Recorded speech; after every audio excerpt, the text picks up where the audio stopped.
Բարի երեկո բոլորին ու հատկապես նրանց, ում համար սպասիր ինձ նախագիծը հարազատներին գտնելու ևս մեկ հույս է։ Մեր թիմն աշխատում է օր ու գիշեր, ձեր սպասումն ու հույսը արդարացնելու համար։ Այսօր նույնպես մենք ունենք բազմաթիվ հիանալի նորություններ։ Եկեք սկսենք։ Добрый вечер. Мы приветствуем телезрителей Первого канала Армении. Добрый вечер. В эфире специальный выпуск программы «Жди меня».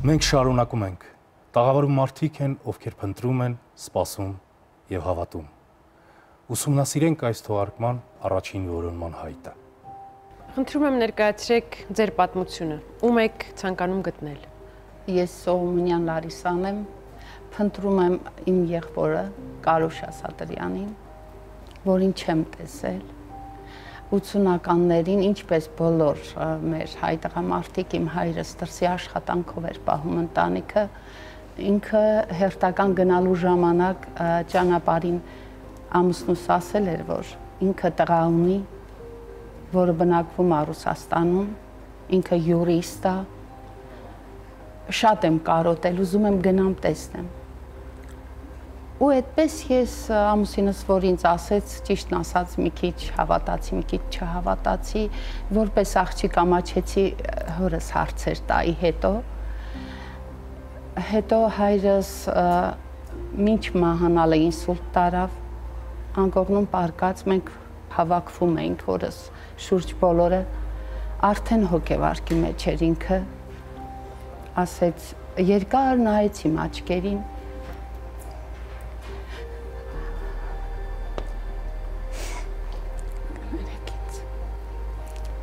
ինձ բան ես ասելու, պապա ջան, ասեց, հա,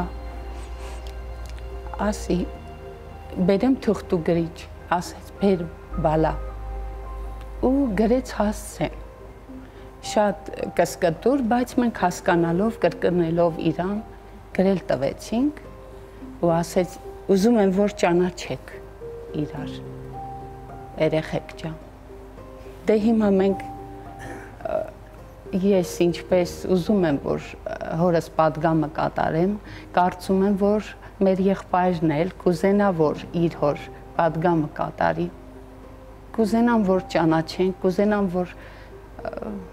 կուզենամ երկու աղբեր ունենամ, մենք 7 աղջիկ ենք մի տղա, մենք բոլորս ուրախ ենք, որ իրան տեսնենք, գտնենք, իմանանք, որ դա իրականություն է։ Ինչ-որ պատկերացում ունեք, քանի տարեկանն է պետք է լինի, որ թվականների ծնունդ կարող է լինել։ Ունեմ պատկերացում, այդ անգամ որ ասել էր, որ ունեմ տղա, հարցրեցինք անունը, ասեց Կարուշ, ընկերոջս անունն եմ դրել։ Դա մոտավոր, եթե հաշվում ենք այդ 80-ականներին, ու ինքը ասում է, որ իր տղան յուրիստ է, այսինքն 20 տարեկան էր այդ ժամանակ, հիմա թող լինի 48-50 տարեկան։ Ասացիք, որ մահանալուց առաջ հայրիկը ձեզ հասցե է թելադրել։ Ինչ հասցե է դա եւ արդյոք փորձել եք այդ հասցեով գտնել ձեր եղբորը։ Ասեմ, Չիտինսկի օբլաստ, գորոդ Յանցևո, Ասատրյան Կարոշ, բայց չգիտեմ Ասատրյանը ինքը հիմա նույն ազգն է, թե փոխվել է ազգանունը, իսկ փորձել գտնելը այդ թուղթը 10 տարի կորած է մնացել, ինքան է լավ էի պահել, բայց կորավ, մի 6 ամիս առաջ եմ գտել, դիմել եմ ձեզ, ճիշտն ասած չենք փորձել, որ գտնեմ, չգիտեմ, որքանով է դա ճիշտ։ Ինչ եք կարծում, ձեր հայրիկը կապ պաշտպանել է որդու հետ, նրանք կապի մեջ եղել են։ Կարծում եմ իմ հայրիկը հոյակապ հայր է եղել, կարծում եմ այո, որովհետև գնում էր մարտին, գալիս էր սեպտեմբերին։ 6 ամիսի երևի ենտեղ ա եղել, 6 ամիս էստեղ, չգիտեմ որքանով է իմ ասածը ճիշտ, բայց կարծում եմ, որ ինքը ճիգարով պապայա եղել է մեր պապան, շատ, չէր մնա առանց տեսնել։ Շատ լավ, եթե պատկերացնենք, որ ձեր եղբայրը դիտում է մեր հաղորդումը,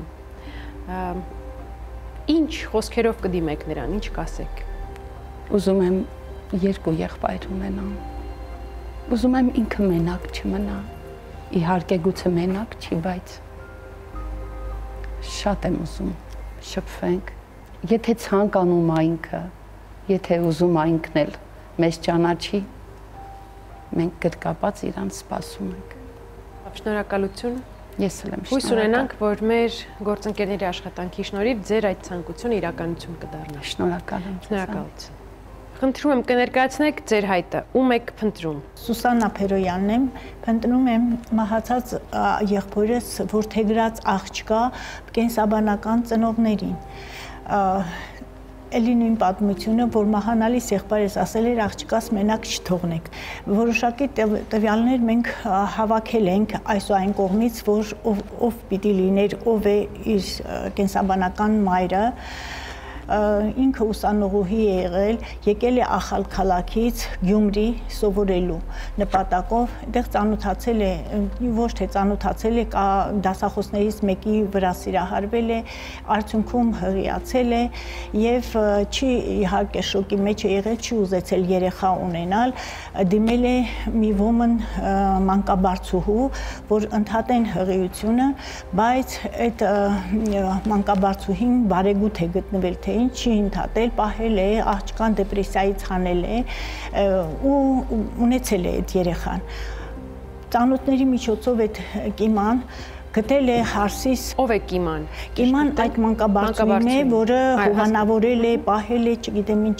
արել, աղջկան խղճալով պահել է մոտը։ Այդ գործարքը, ոնց գործարք ասեմ, ապսպրել են էլի քրոջը, որ եկեք երեխա է ծնվել անօգնական, մայրը հրաժարվում է, դրա համար էլ եկեք ուզում էին իրանք երեխա, չէին կարողանում, չունեին երեխա, էլի երկար տարիներ ապրելուց չկար երեխա։ Իսկ այդ մանկաբարձուհին ստեղծել է այդ կապը, պայմանավորվածությունը, որ երեխային վերցնեն։ Այո, որ վերցնեն եւ վերցրել են երեխային 1987 թվականի օգոստոսի 17-ը մեր ընտանիքում, եղբորս ընտանիքում մեծ ուրախություն էր, արդեն որդեգրել են երեխային, այս երեխան մեծացել է մեր մեջ շատ սիրով, հոգատարության, ուշադրության կենտրոնում, մեծանում է սա էլ արդեն ամուսնանում է, ունի երեխաներ։ Ինչպես են նրան հայտնել, որ նա որդեգրված երեխա է, ինչպես է իմացել։ Իմացել է, որ մի չար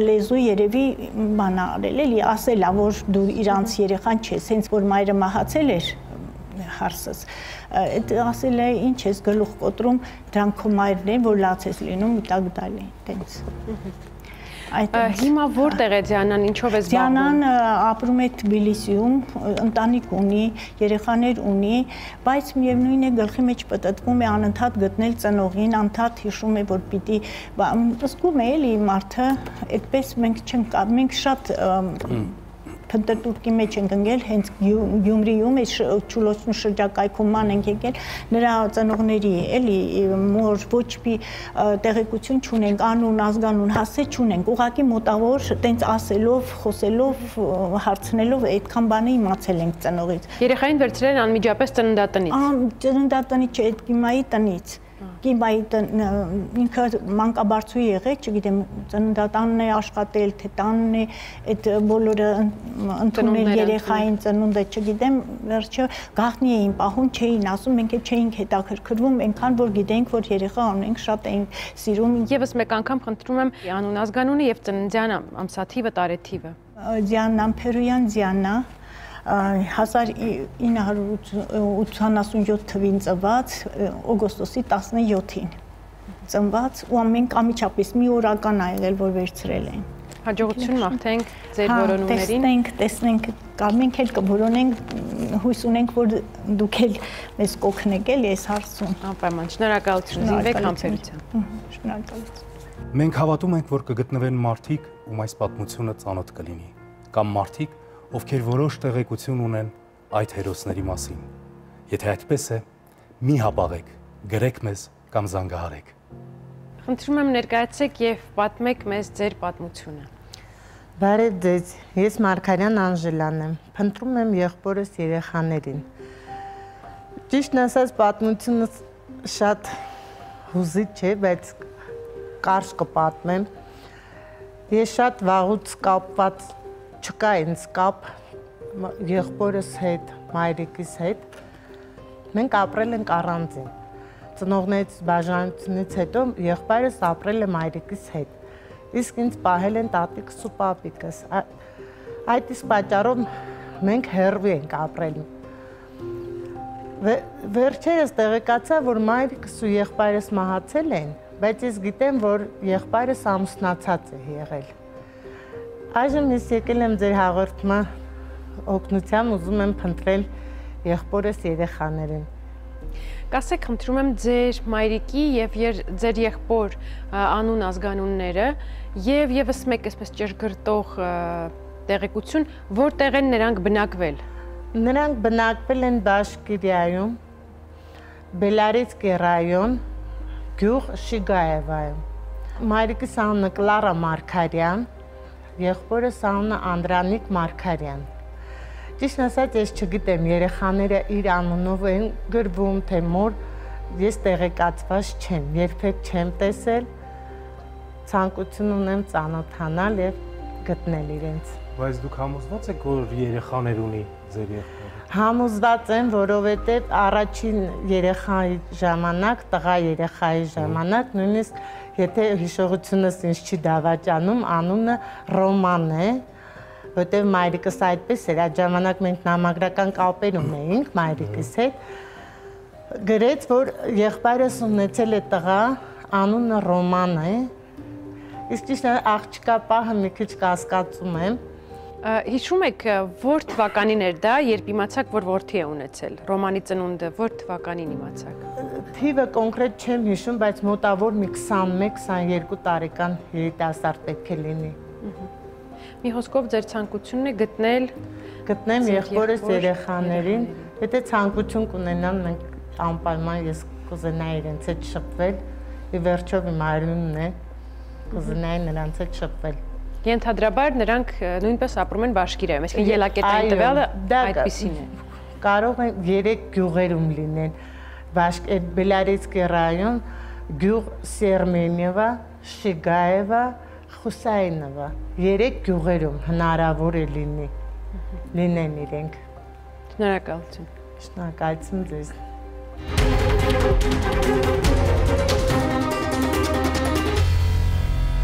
Յուրաքանչյուր ընտանիք ունի իր թեմաները, իր գաղտնիքները, որոնք տարբեր պատճառներով դառնում են տաբու ու չեն քննարկվում ընդհանուր սեղանի շուրջ։ Սակայն վաղ թե ուշ ամեն գաղտնիք դառնում է ակնհայտ եւ երբեմն կյանքը գլխիվայր է շրջվում։ Հենց այդպես կատարվեց Գեղեցկուհի Վալենտինայի հետ, երբ նա վերցրեց իր 1 տարեկան որդուն եւ ընդմիշտ հեռացավ Հայաստանից, որպեսզի Աստված մի արասցե չքանդի Մաթեոսի բազմազավակ ընտանիքը։ Իսկ եթե հաշվի առնենք, որ այդ իրադարձությունները կատարվում էին Գյումրիում, մի քաղաքում, որ հայտնի է իր նվիրվածությամբ ու ակնածական վերաբերմունքով ավանդական արժեքներին, ապա պարզ է դառնում, թե ինչու Վալենտինան գնաց այդ ծայրահեղ քայլին եւ զրկեց որդուն ոչ միայն հորից, այլև քրոջն ու եղբորը ճանաչելու հնարավորությունից։ 2012 թվականին Մաթեոսից մեր խմբագրություն նամակ եկավ, որտեղ նա գրում էր.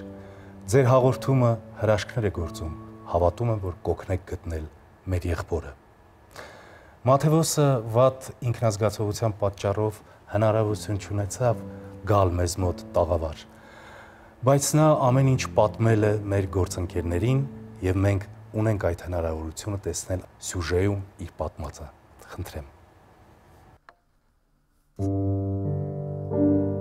Ես Մաթեոս Նապոլեոնի Մուրադյանն եմ, ես փնտրում եմ եղբորս Ամոս Մարկ Նապոլեոնին։ Ժիմյան հրաշք երևույթ է, որ ես գտնում եմ հույս ունեմ, որ իրանք իմ ցանկությունը կկատարեն, կօգնեն ինձ գտնել իմ եղբորս։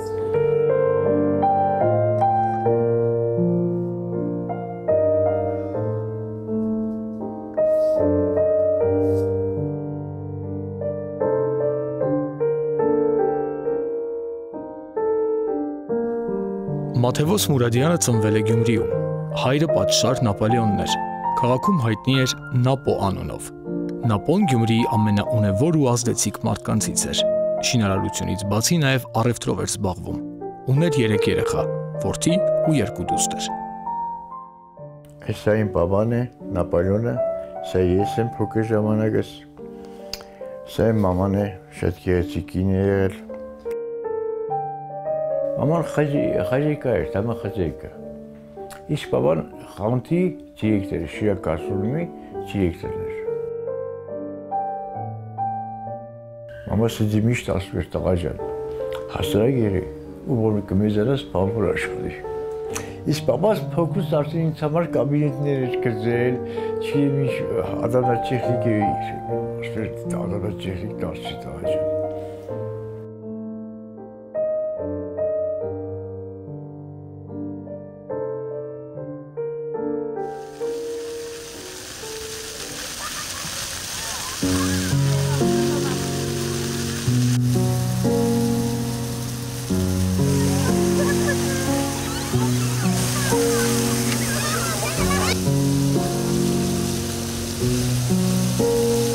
Ականների սկզբին Նապոլեոնը ծանոթացավ Տաշկենտից Գյումրի ժամանած մի աղջկա հետ։ Անունը Վալենտինա էր, ծնունդով Ուզբեկստանից էր։ Նապոլեոնը Վալենտինային օգնեց հաստատվել Գյումրիի հանրակացարանում։ Նրանց միջև սիրավեպ սկսվեց։ Վալենտինան հղիացավ։ Նապոլեոնի արտահամուսնական կապի մասին առաջինն իմացավ որդին, Մաթևոսը։ Այն էլ շատ պատահաբար։ 5-րդ դասարանում իմացա, որ պապաս ունի սիրուհի, անունը Վալենտինա է։ Հետո պապաս տուն էր բարձել Վալենտինայի համար, ընկերոջս, 15-րդ մաքրուշ տալը։ Շատ խլամանգությամբ ընկերս իմացել էր ավենջը, ինչ տարավ գնացինք, Վալենտինան նստած հայլուտեմ, ուտուր կսվում էր։ Դարձավ ես տեսա, որ ինքը հղի է, Վալենտինան գեղեցիկ աղջիկ էր, և տարիքով ամայատ է, ինքը իմ մեջ քրոջս տարիքին էր, իսկ պապաս բավականին տարիքում էր։ Ես մի քիչ տուն էի հասնելու, հերս հետևիցս ումից է ոնց էր իմացել։ Եկերավ կագեցից ասեց, տղա ջան մամային չասեց, թե չի քխել էր իմ համար։ Ոչ մամաս խել էր, ոչ փարկաս։ 1973 թվականին ծնվեց Վալենտինայի և Նապոլեոնի որդին։ Ի պատիվ հոր, Նապոլեոնը նրան Մարկ կոչեց։ Կասկածներ չհարուցելու համար երեխային տվեցին մայրական ազգանունը՝ Ամոնս։ Մարկին ես մի քանի անգամ տեսել։ Ինչ շատ սիրվող երեխա էր։ Վայգի չէի կարող տարբերացնել։ Եվ պապայիս էր նման։ Իր ճարվողությունները ամեն ինչն էլի պապայիս էր քաշել։ Ինքը չէր խոսում, բայց ես բավարար էր խոսում։ Շատ լավ երեխա էր։ Խոսակցություններն ու քչփչոցները պարզվեց անխուսափելի են։ Նապոլեոնի և Վալենտինայի սիրային կապի մասին շատ շուտով ամբողջ քաղաքն իմացավ։ Իր համբավն ու պատիվը փրկելու համար Նապոլեոնը Վալենտինային խնդրեց հեռանալ քաղաքից։ Վալյան չմերժեց։ Մարկը 1 տարեկան էր։ Նապոլեոնը նրանց Տաշկենտ ճանապարհեց։ Թե ինչ եղավ հետո, ստույգ ոչ ոք չգիտի։ Դրանց հետո իրանցից լուր չունեմ։ Միայն մի անգամ Լեննագանում տղեկը ընկերներս ասացին, որ Վալյանում Մարկը եկել էին։ Բայց ոչ պապայիս էին կդել, դες թողը կրացել էին։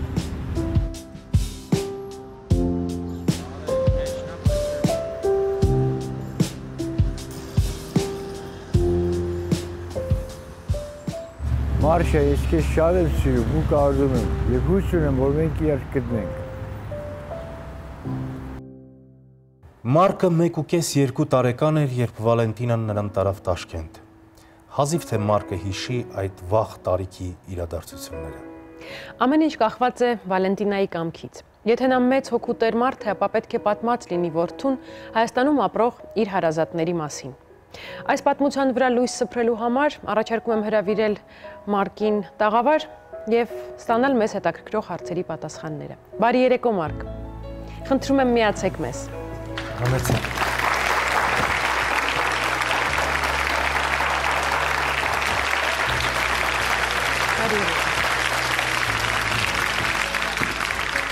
Դուք շատ փոքր եք եղել, երբ Վալենտինան տարել ձեզ Տաշկենտ և դուք բնականաբար չեք հիշում այդ տարիների իրադարձությունների մասին։ Нет, эти моменты я не помню. Когда мне было 5 лет, мы с мамой прилетали сюда. Вот эти моменты чуть-чуть я запомнил. Ինչ եք հիշում, այ մանկական հիշողությունը ընտրողաբար ֆիքսում է ամենագունեղ, ամենահետաքրքիր պահերը։ Ինչն է տպավորվել։ Много гостей, дом. Там бабушка была, баба Вера. В кино ходили. Вот этот момент я запомнил. Кинотеатр. Կինոն էլ եք հիշում։ Да. Ինչ նպատակով էր մայրիկը ձեզ բերել Հայաստան։ Вот этого я не знаю. Это, может, просто в гости или как, не знаю. Мне мама ни о чем не говорила об этом. Просто приехали. Ձեր եղբայրը Մաթևոսը մեր գործընկերներին պատմել է, որ կարծես թե դուք եկել եք Գյումրի նրանց գտնելու, այսինքն ձեր հոր ընտանիքի հետ կապ հաստատելու նպատակով։ Նման տեղեկատվություն ունեք։ Это может быть просто слухи, я это не знаю. Но когда я уже взрослел, заканчивал школу, мне мама говорила, что она хотела отправить сюда, чтобы я учился здесь, продолжал учиться в Армении. Вот она подготавливала меня. В 89-м я должен, говорит, среднюю школу заканчивать, остальное, говорит, в Ереван приедешь, в Армению, будешь продолжать учиться. В принципе, уже готовились, и здесь такая беда произошла. То, что землетрясение, это все. Все планы как бы нарушились. В тот момент трагический. У меня мама за одну ночь стала седая, белые волосы. У нее были черные красивые волосы, она посидела за одну ночь. Она не могла где-то месяца 2-3 в себя прийти. Обращалась к военным, писала, и никаких результатов не было родственников. Մարկ, դուք արդեն մի քանի օր է ինչ Հայաստանում եք, Երևանում, եւ ինչպիսի տպավորություններ են, կկիսվեք մեզ հետ։ Красиво. Вообще красиво. Мне понравилось. И днем, особенно вечером, ночной. Такое ощущение, как будто ночью жизнь только начинается. Очень много людей, народу, с семьями отдыхают. И вообще все красиво здесь. Վստահաբար ձեր մայրիկը պատմել է ձեզ, որ Հայաստանի ամենագեղեցիկ քաղաքներից մեկը Գյումրին է։ Մանկության հուշերը ձեզ տարել են դեպի Գյումրի, որովհետև հենց այնտեղ են ծավալվել ձեր կյանքի առաջին տարիները, որոնք դուք շատ լավ չեք հիշում, բայց հավանաբար փորձում եք գտնել ինչ-որ պատառիկներ, կարևոր դրվագներ, կարևոր վայրեր։ Ձեր այդ բացահայտումը կարևոր է նաև մեզ համար, ու մեր գործընկերները ուղեկցել են ձեզ Գյումրիում։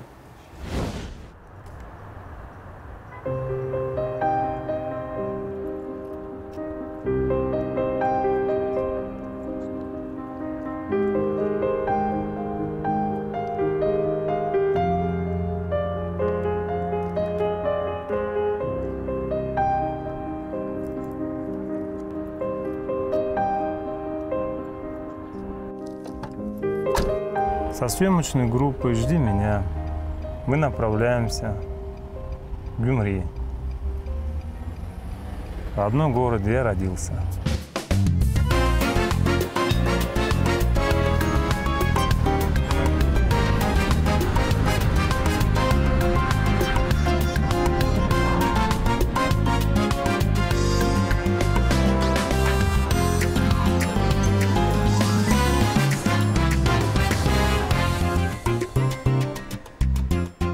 Я в городе Гюмри. Вот. Очень красивый город. В глубине души очень рад, сильно рад. Даже не могу насытиться этим радостью, если честно.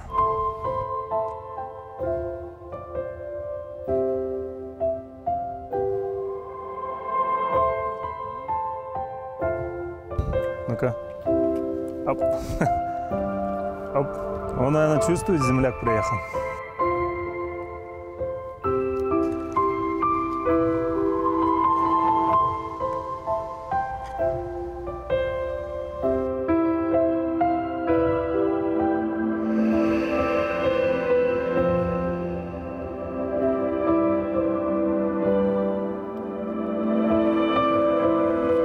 Маму звать Валя.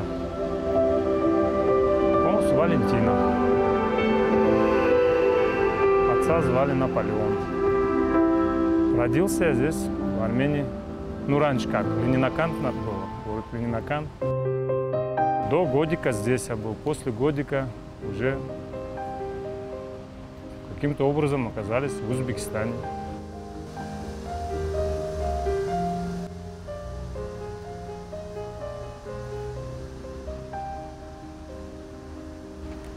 Вот мама. Вот. Детство все мое и жизнь почти в Узбекистане. А я жил с мамой и с отцом, да, отчим, да. Кадыр его звать. Мама тоже от него родила 2 дочерей. В детстве я не знал, что у меня был другой отец. Когда уже подрос, тогда я задал вопрос маме. Она мне только единственное сказала: папа у тебя крутой был. Вот. И вкратце так. Но придет время, ты обо всем все узнаешь. Обязательно, сказала. Баба Вера, это дедушка и бабушка мои, получается. Тут здесь даже написано, вот, Маргосику от бабушки и дедушки. Это выходит моя бабушка с дедушкой. Значит, выходит, это родители отца.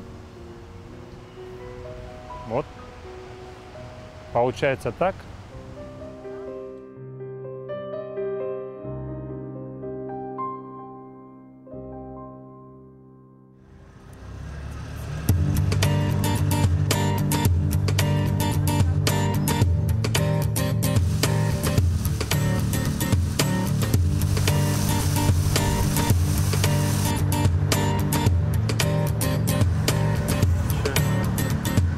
Наполеон – это мой отец.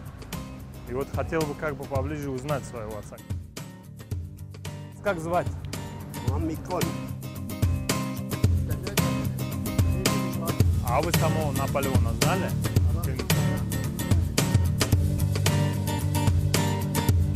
Спасибо большое вам. Спасибо.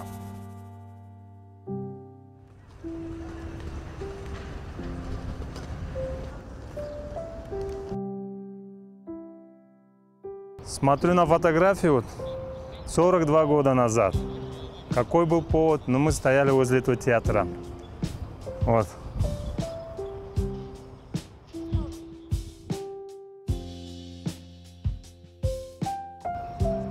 Вот эта трещина. Мне было 5 лет. Как на этой фотографии. 42 года прошло. Наверное, мама меня водила по городу, в театры.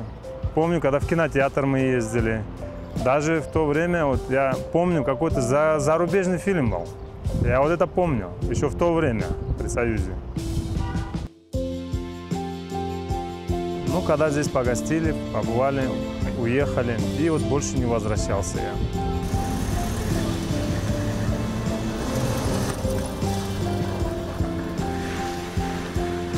Образование получил в Узбекистане, город Фергана. Закончил авиационное училище. После практиковался и работал там. Самолетостроение, механический завод. Ну, потом, после 90-х годов, уже там чуть-чуть это пошло, ушел в бизнес, занимался бизнесом. В 94 году познакомился со своей женой.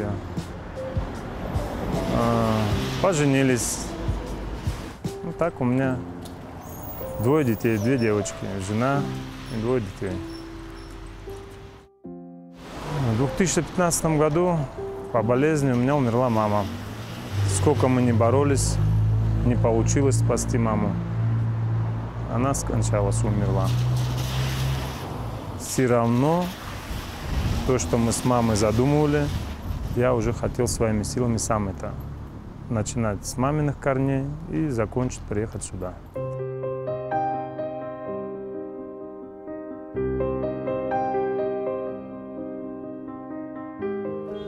Две недели назад мне позвонили с программы «Жди меня» и сказали, что мой брат Матвозджан ищет меня. У меня вот не было брата. Вот. Я вообще искренне рад, что у меня действительно есть родной брат. Матвош Джан, я с нетерпением жду этой встречи. Я сильно рад. Просто даже не знаешь в глубине души, какое чувство у меня. И очень жду этой встречи с тобой.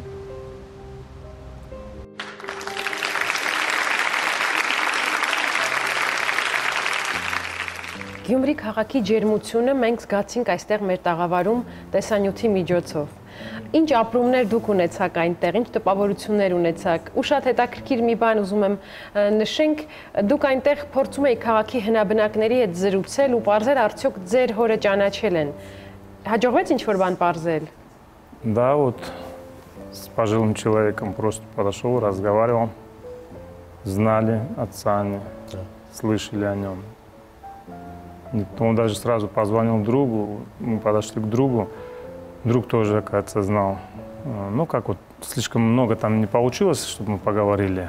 Но факт, что положительный был человек и знали его, да. Этого уже было достаточно. Մարկ, հարազատ էր Գյումրին ձեզ։ Այ հարազատություն զգում էիք։ Да, да. Я даже почувствовал, когда к театру подошел, меня снимали, я почувствовал, как будто рядом мама стоит тоже. 42 года назад, когда это было. Теплоту я почувствовал. Я почувствовал, что это родина моя. Да, родное. Родное. Մենք պատրաստել էինք անակնկալ ձեր եղբոր համար, քանի որ նա պետք է լիներ նստած այստեղ մեր բազմոցին եւ պետք է հանդիպումը տեղի ունենար, ջերմ գրկախառնությունը տեղի ունենար այստեղ։ Քանի որ ձեր եղբայրը վատառողջ չէ, չկարողացավ ներկա գտնվել, մենք կանենք հակառակը։ Դուք այստեղից կմեկնեք նրա տուն։ Такое ощущение, как будто я в сказке нахожусь. Верится и не верится. Я вот действительно с нетерпением жду встречу с братом. У меня будет с ним много о чем поговорить. Волнуюсь, честно. Կարծում եմ բոլորը կհամաձայնվեն ինձ հետ, որ ամենակարևորը այդ հանդիպումն է։ Ձեր եղբոր հետ ձեր հանդիպումը։ Ես համոզված եմ, որ դուք շատ բան ունեք ասելու միմյանց եւ այդ հանդիպումը ամբողջ կյանքում կմնա ձեր հիշողության մեջ։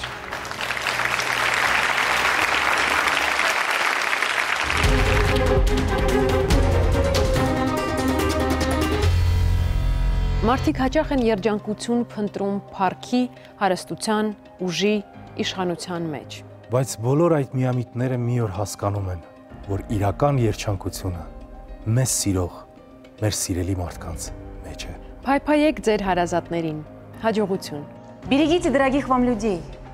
Ищите друг друга, что бы ни было, и ждите, несмотря ни на что.